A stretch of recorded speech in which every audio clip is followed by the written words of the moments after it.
Hey everyone, Nick here from Hasty Bake. This is What's Cooking Wednesday. We're going to let a couple people jump onto this thing and we'll tell you everything that we're going to be cooking today. A little overcast here in Tulsa, Oklahoma. We got a 132 fired up. It's running about 400 degrees, which is right where I want it right now. But we are going to be doing loaded potato wedges today on the grill. Super fun process. You can do a bunch of batches at once. As much grill space as you have is kind of what we're looking for. What's going on, Will Collier? Good to see you guys. This is going to be a lot of fun today. So what we've done is we took some potatoes and we wedged them out, washed them up real good, wedged them out. We coated them down with some good coarse sea salt. And then we threw in the magic ingredient, which is Meat Church Voodoo. I want a Cajun seasoning on these fries, so that's what we're doing today. And kind of see what we got going on here. I'll pull them off for you to see.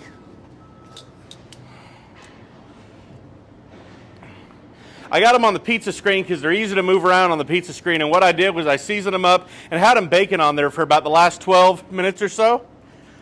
But it's about time to give them a good flip. So here's a trick. Using something like duck fat is going to make a really big difference.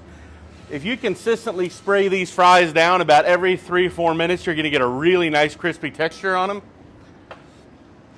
If you want to hit them with seasoning one more time before you flip them, you can. Again, Voodoo. And a little bit of coarse salt. It's going to dry that skin out. Now here's the trick for my flip, is I use another pizza screen. I come in here and put it right on top of the first one. Get my welding gloves out or your tools out. You're going to come up under the first one. You're going to pinch them together. And just simply flip them like that. Now you got a couple of them that want to stick to that pan, so you just kind of knock them down. If you wire up or oil up your pizza screens real good, you probably won't have too much of an issue, but clean off that first one. You got your other one right here. Now again, that's the dry side because that's been on the fire. So we're going to come back in, hit it with some duck fat again. Crisp up that side.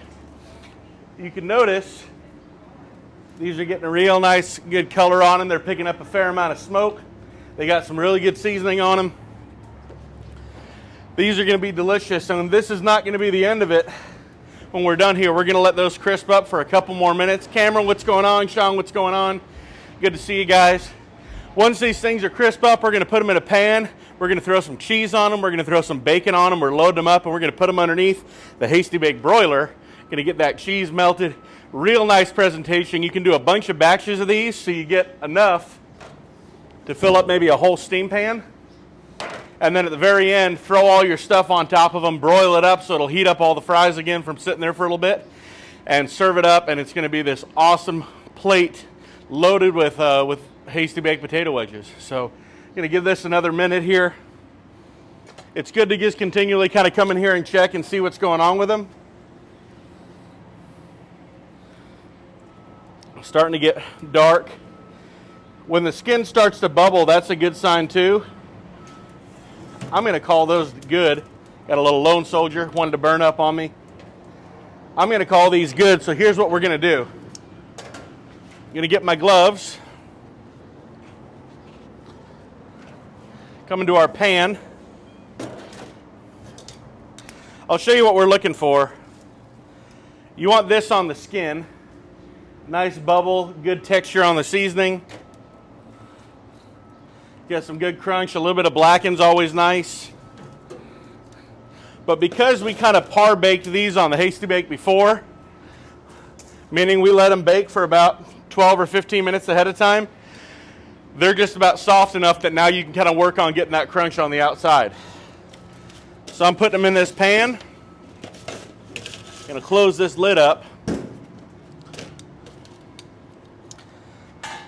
I'm going to hit them with oil one more time just to make sure they get real crispy.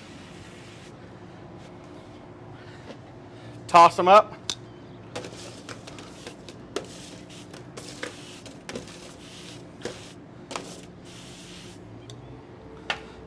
Basically turning our Hasty Bake into a fryer.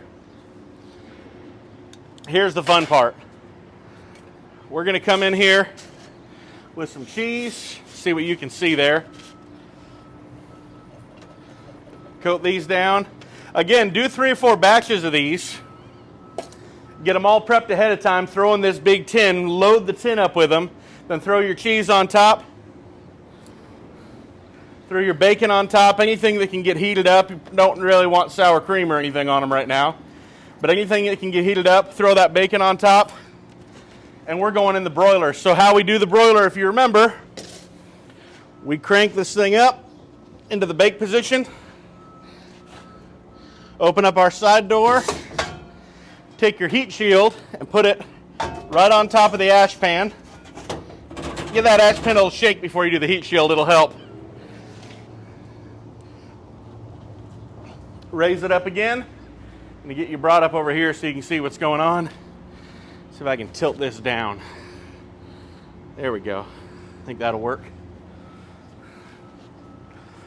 Shake that ash pan off a little bit.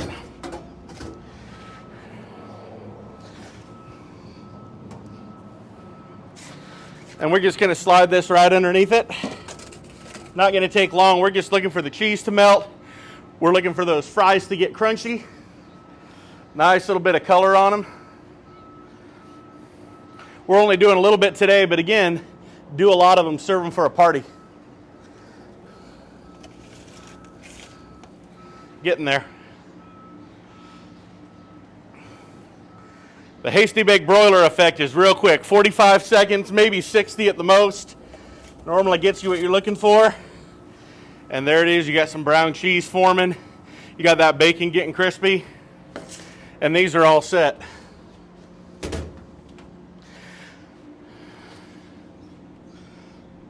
So again, whoop, I dropped you. Don't go anywhere. I'm still here. All right.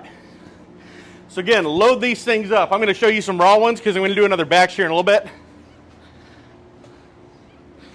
Just cut your wedges up like that. Mix them up in a bowl, season them up. I'm going to throw these right back on. We're going to do another batch of them. Get them melted down, loaded nachos with a lot of Hasty Bake smoke in it, a great grill, a good pop on that voodoo seasoning that we have. You can use any Cajun seasoning, any seasoning you want. Watch your sugar because you're cooking on high temp. We've been rolling this Hasty Bake around 350, so it's running pretty hot, which is a great temp to season up and crisp up some fries. So guys, thanks for joining us. This is a pretty quick one. We're having a lot of fun out here today and wish you could join us here live. We got some classes that are going to be kicking off hopefully in the next month and a half. We'll see if we can beat this COVID thing out. But definitely check us out online, subscribe, hit that notification bell. We love watching you guys and having you join us for these fun things. So until next time, have a great one. Thanks.